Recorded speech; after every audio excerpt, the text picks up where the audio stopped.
Iron and steel factories in India. Iron and steel factories. In 1904, Charles Weld, an American geologist, and Dorabji Tata, the eldest son of Jamsetji Tata, set up a modern iron and steel plant in India.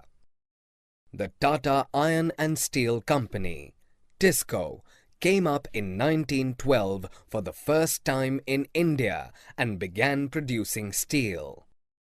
After 2 years of TISCO, in 1914, the First World War broke out. The steel produced in Britain was used to meet the demand of war in Europe. This led to the decline of imports of British steel into India, and therefore Indian Railways turned to TISCO for supply of iron and steel for rails.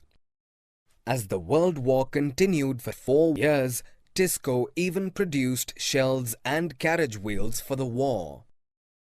By 1919, 90% of the total steel produced by TISCO was used by colonial government. Over a span of time, TISCO became the biggest steel industry of India within the British Empire.